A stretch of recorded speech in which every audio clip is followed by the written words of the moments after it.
예, 반갑습니다.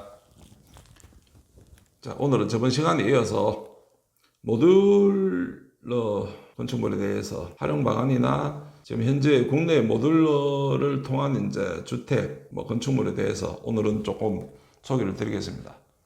지금 모듈러 주택 건축물 같은 경우에는 작년 2022년도에 나와 있는 게 1,500억 정도 시장이 되어 있다고 나왔는데, 최근 언론에서 보니까 한 6천억 정도가 원래 시장으로 한 4배 정도 성장을 했더라고요.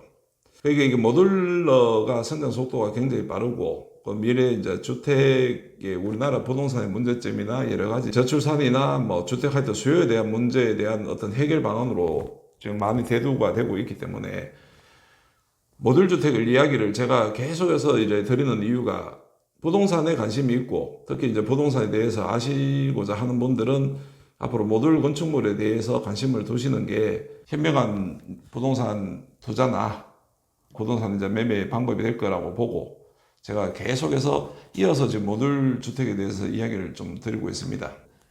모듈 주택이 우리나라에서는 아직까지는 조금 이제 시작점에 놓여 있지만, 저번 시간에 제가 말씀드렸지만 미국이나 일본이나 동유럽이나 하물 옆에 이제 옆날에 있는 중국 같은 경우도 저희들보다는 최소 10년은 앞서 있어요.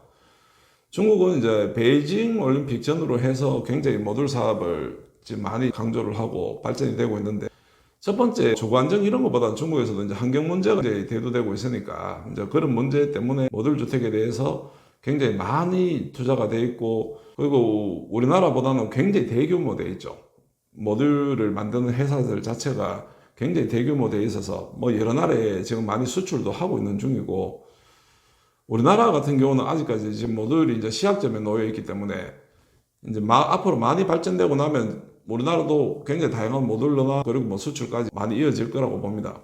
조만간에 우리나라도 이제 곧 이제 조단위 시장에 이제 들어가리라고 보는데, 모듈 주택이 특히 도심도 도심이지만 도심은 이제 고층 아파트 위주니까 지방 쪽에 왔을 때 모듈 주택들이 이제 주택이나 건축물들이 이제 활용되는 범위가 굉장히 높다고 봅니다. 특히 지금은 이제 모듈은 이제 아직까지는 이제 일반 교육청 통한 학교나 지금 이제 그 국방부를 통해서 군인 시설 쪽으로도 이제 많이 들어가고 있는 중인데, 그렇지만 이제 모듈이 지금 이제 가지고 있는 이제 이런 부분들에 대해서 지금 우리가 이제 조금 공부를 하고 나면 모듈에 대해서 관심을 두면 둘수록 앞으로 미래 부동산이 점차 어떤 식으로 이제 가게 될 건지에 대해서 이제 보이게 될 거라고 봅니다. 하여튼 활용도가 너무 높기 때문에 제가 차근차근 이제 말씀을 드리겠습니다.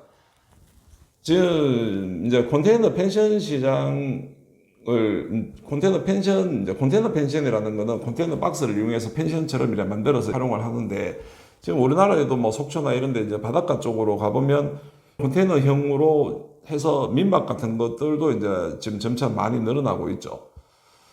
자, 여기에 보시면 이거는 우리나라 사례가 아니고 이제 중국의 사례인데, 자연환경을 그대로 살려서 이런 식으로 자연환경에 맞게 이제 모듈을 해서 이제 민박 형태로 요거는 이제 약간 펜션 형태죠. 그 펜션 형태로 해서 이제 진행하는 이제 경우가 있습니다.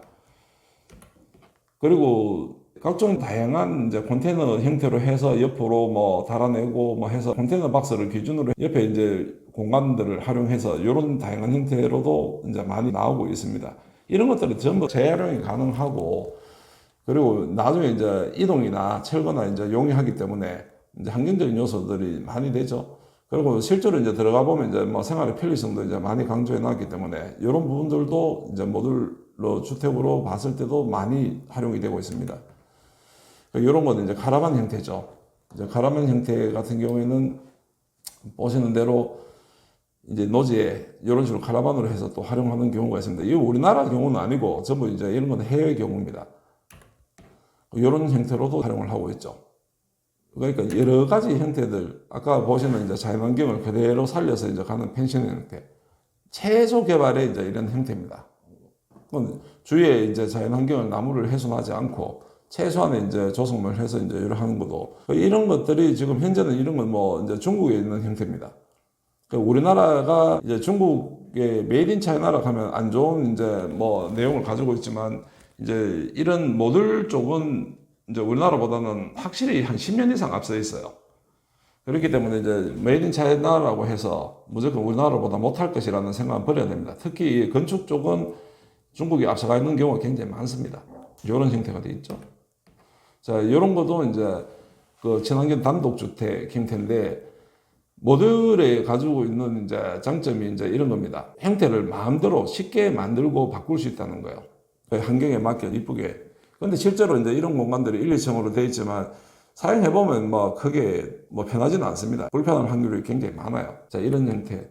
형태적으로 봤을 때 컨테이너 형태, 이런 것들은 우리나라 국내에서도 흔히 보이지는 못하지만 이런 식으로 1층 해서 2층 올리고 앞에 베란다 형태로 해서 이렇게 간단하게 이렇게 1, 2층 이제 복층으로도 사용을 하기도 합니다. 이런 거는 커피숍인데 이제 루프탑이 있죠. 그리고 이런 식으로 또 올려가지고 그래서 위에 이제 옥상도 만들고 옥상 위에 테라스도 만들고 이런 형태도 있겠죠. 그리고 뭐 이런 것도 이제 작은 시야 컨테이너 펜션 형태인데 이런 것도 펜션 형태로 펜션으로 이런 식으로 만들기도 합니다. 여러 형태를 제가 지금 이제 보여드리는데 이걸 왜 보여드리냐 그러면 지금 모듈 이제 건축물을 하니까 전부 컨테이너 박스나 뭐 이런 것만 갖다 놓고 뭐 어떻게 하는 형태가 아니냐고 하지만 실제로 이제 굉장히 많이 진화되고 있고 제가 보이는 형태들은 대부분 이제 해외에서 이제 이 형태들을 보여드리는데 이런 식으로 많이 활용이 되고 있다는 거예요. 앞으로 우리나라도 이런 식으로 발전을 해갈 거라는 걸 미리 제가 자료를 모았던 걸 보여드리고 있는 겁니다. 자, 뭐 이런 형태도 있죠. 그 모듈러 건축이라고 하니까 굉장히 단조롭고 컨테이너 박스만 이제 많이 보셨는데 이런 유형들의 형태들이 있다는 거. 호텔 같은 형태들. 이런 거는 이제 분양해서 이런 거는 이제 국내에서 이런 식으로 이제 분양을 이제 공고하고 이제 분양해가지고 토지 4, 50평 뭐 4에서 60평 건축물 15평, 17평, 뭐 20평 해서 이런 식으로 17평이 1억 4천이나 1억 5천 정도의 집을 자기 집을 소유를 할 수 있다. 이런 거는 별장이나 이제 숙박 공유 이래가지고 지금 실제로 국내에서 진행되고 있는 이제 분양 내용입니다. 이게. 자, 이런 것도 모듈로 지금 진행을 하고 있으니까 이 정도 하면 이제 참 좋은 이제 다양한 이제 내용들을 계속 제가 보여드릴 건데 이런 식으로 국내에서도 굉장히 이제 많이 이제 진행이 되고 있습니다.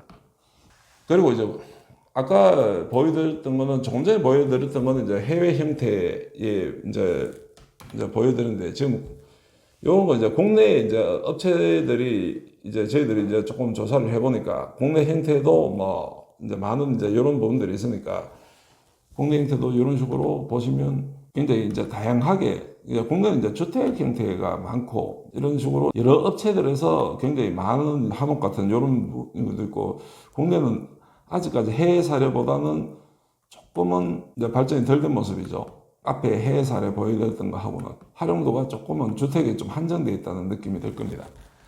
자, 아직까지 발전될 여지가 아직까지 많이 있다는 겁니다. 해외처럼 이제 저런 식으로 뭐 루프탑을 세우고 굉장히 이제 다양하게 나오는 것보다 아직까지는 조금 국내에서는 조금 단조롭다고 보시면 됩니다. 이런 이제 내용들을 이제 제가 보여드리는 이유가 이제 극단적으로 이제 보시면 극단적인 게 아니고 비교를 해보시면 이제 해외 사례하고 이제 해외 사례하고 국내 사례가 차이점이 많죠. 이런 거는 이제 해외 사례인데 뭔가 해외 사례는 굉장히 좀 발전된 모델의 느낌이 들죠.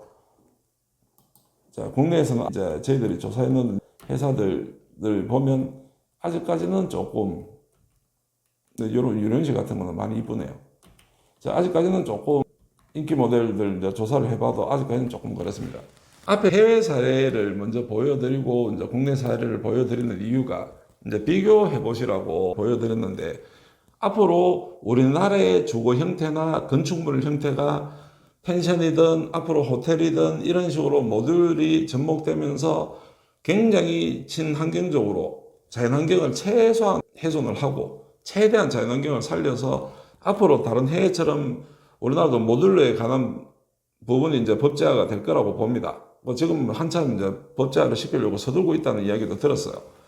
그래서 이게 모듈러 건축물을 활용한 이제 내용들에 대한 주택들이 앞으로 계속 우선 많이 생길 건데 여기 제 영상을 보시는 분들은 미리 모듈러 건축에 대해서 조금 관심을 기울이시면 앞으로 부동산 투자를 하든 개발을 하든 내가 거기서 살고 싶은 집을 구하든 이런 모듈러 주택을 유심히 많이 보시면 많은 도움이 될 거라고 제가 확신을 해서 지금 모듈에 대해서 차근차근 설명을 드리려고 지난 시간에 이어서 지금은 해외 이제 사례하고 국내 모듈로 현황하고 비교해서 보여드린 겁니다. 이 짧은 시간에 이게 유튜브라 하는 이런 이제 매체 공간에 이 시간들이 1시간, 2시간 할 수 있는 내용이 아니기 때문에 지금 빨리 보여드리려고 설명을 좀 생략하고 사진상으로만 비교해서 보여드리는데 아직까지는 국내에 이제 모듈러 건축물에 대한 어떤 정보들이 많이 있지를 않아요. 단편적인 이제 이런 이제 국내에서 이제 파는 정도의 정보들만 있는데 모듈러에 대해서는 앞으로 미래 시대의 부동산이 모듈러가 꼭 활성화될 거라고 저는 생각을 하기 때문에 특히 지방 개발에서는 모듈러가 필수적으로 따라오게 될 거라고 봅니다. 이게 법제화가 되면 이제 우리가 생각하는 농막의 개념을 넘어서서 농막은 이제 농사를 짓기 위한 창고형이지만 모듈러는 주거 형태, 숙박 형태, 창고 형태 이런 다양한 형태들이 모듈러가 들어올 거기 때문에 해외에서는 벌써 우리나라를 중심으로 해서 보면 일본, 중국, 뭐 다른 나라도 뭐 러시아도 그렇고 지금 뭐 많은 나라들에 대해서 이제 모듈러가 많이 들어가 있고 뭐 미국이나 선진국들 보면 뭐 모듈러가 벌써 주택 시장의 7%씩 뭐 이를 차지하고 있는 경우 이제 있으니까 우리나라가 이제 아직까지 1%도 차지하고 있지 않지만 앞으로 미래의 어떤 세대들을 위해서 모듈러는 틀림없이 이제 확장이 될 거라고 저는 생각하고 있고 작년 1,500억 정도 되는 모듈러 시장이 지금 6천억 시장까지 한 해에 지금 4배 이상씩 성장을 하고 있다는 걸 말씀드리고 싶습니다. 자, 그래서 두서없이 지금 모듈러 이야기는 너무 많은 부분이 있고 사실 전문적인 부분이 있는데 이 부분을 한꺼번에 설명은 못 드리겠고 다음 시간에는 또 다른 부분에서 지금은 해외가 가까운 나라에서 이제 일어나고 있는 모듈러 시장이 이제 요 정도 발전돼 있고 우리나라는 아직까지 이제 요 정도 수준이다. 그래서 우리가 이 공간 안에 그 틈 사이에서 우리가 할 수 있는 일이 많을 것이다. 라는 정도로만 이제 말씀을 드리겠습니다. 자, 다음 시간에는 또 다른 모듈러에 대해서 또 활용 방안이나 여러 가지 또 토지를 이용해서 또 활용할 수 있는 방안이나 이런 부분들을 가지고 또 이야기를 말씀을 드리겠습니다. 자, 다음 시간에 또 모듈러에 대한 이야기를 드리겠습니다. 예, 감사합니다.